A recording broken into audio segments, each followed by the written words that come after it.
Gravedigger is quite a difficult game. At any given time, there's a lot on your mind. Things like what class you're playing, what weapon and perk you're choosing, keeping track of the enemy, having good aim and positioning, and even what control point you are fighting on. This game is quite complex, like many of Reds' games. A simple surface, but a deep iceberg. And because of this, there are a few very common mistakes that I often see both new and old players make. So let's get started and get down to some basics. How do we get so many bullets in them? Like this. Ammo is a sparse resource, especially depending on the weapon you're using. You can run out extremely fast. Large caches located in both spawn rooms and on control points may be the first thing that comes to mind to get your resupply, but generally this should not be your first choice. Large caches have quite a long cooldown, making you unable to use them again for 1 minute and 30 seconds. This cooldown is universal, meaning, for example, if you use the cache in your spawn room, you can't use the ones on the control point until that cooldown is up. This is important to consider, as on top of ammo, large caches also resupply your class equipment like stims, your constructs, flares, etc. Instead, you really should look out for your friendly soldats, and use your expression wheel to call out for ammo. Soldats generate infinite ammo. I don't know what black magic they're using, but hey. And if playing as Soldat, you can give ammo to teammates in range by pressing G. Another way is small caches. Created by rooks, they give both ammo and helmets with only a 30-second cooldown. But as a rook, it's best to place these at the entrance of your spawn, so that people that have just respawned can leave with full ammunition, which can be extremely helpful. These caches do have some limitations with what they can resupply, compared to large caches. So here are a list of things that they can give. I need a medic bag! Healing and health is the other important resource to take into mind. As much as it is a resource, it is also your lifeline to living on the battlefield. But Ketra, why should I heal my teammate? They should heal themselves. I have heretics to shoot at. Shh, my new soldat. Yeah, it's true. You could just let them heal themselves, but it's, slow, making you vulnerable to being attacked. So calling to your teammates when injured is always better. And as a teammate, if you see this icon, if it's safe, which is important, you should try to help them out. Hold out your medkit and use right click, then left click to heal the teammate. This lowers the time to heal from 7 to 4 seconds. However, there is an exception to this, and that's if there's a mort nearby. Morts heal way faster, only taking 2 seconds. And not to mention, it heals you to full HP, which is extremely important. So if there's a mort nearby, they should always be the priority when it comes to healing teammates. Keeping your team in the fight is how you win. And just because you're not a mort should not be a reason to not help your team. There have been so many times when, if a teammate healed me, we could have won a fight. And in many situations, that does happen. But there are plenty of situations where it doesn't, and we end up losing that fight in the end. Heal me. Oh my god, people.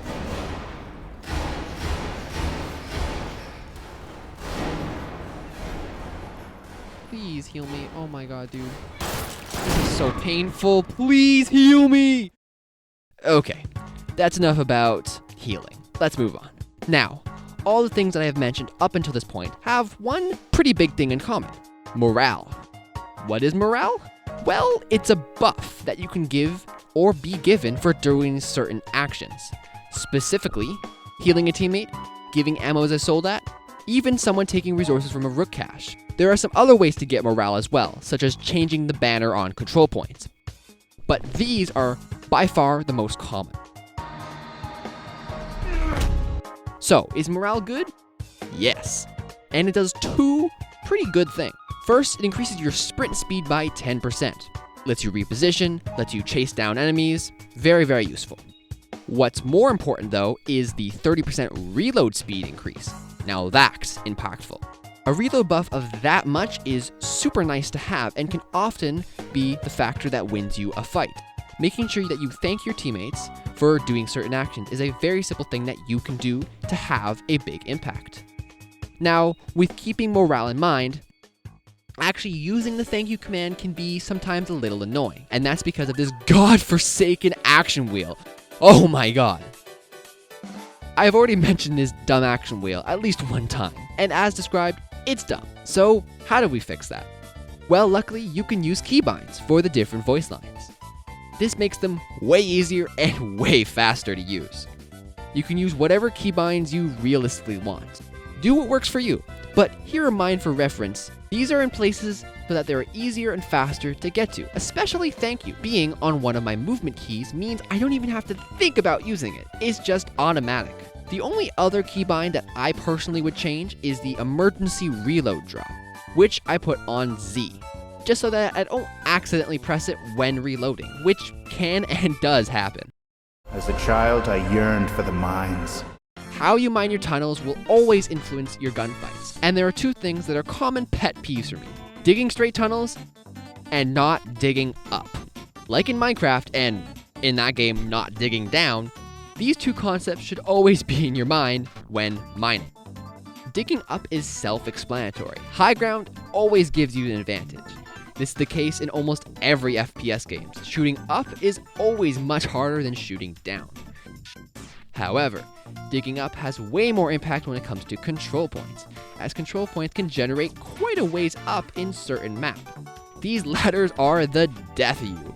They're slow, leave you open, and so a mine pathway up to the control point at an angle is always way faster.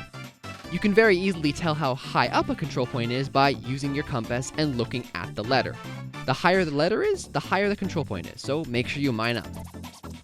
The more important one is never dig straight tunnels.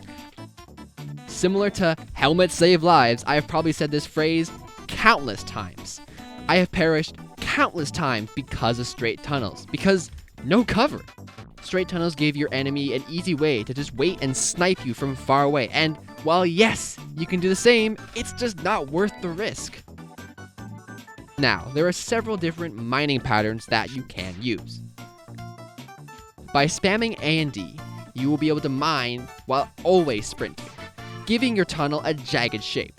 However, it's the least protective, so only use this one when you need to move in between places quickly.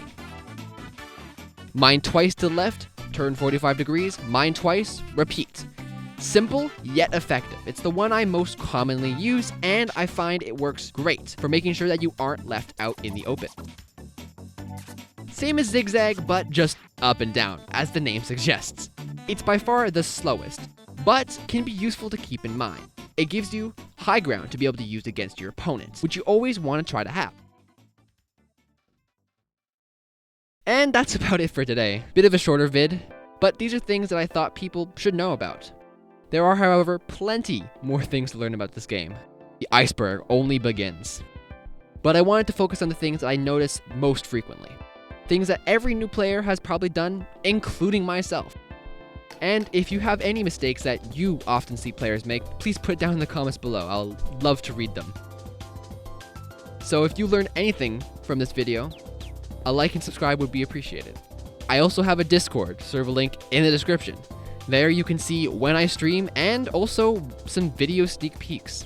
See you next time.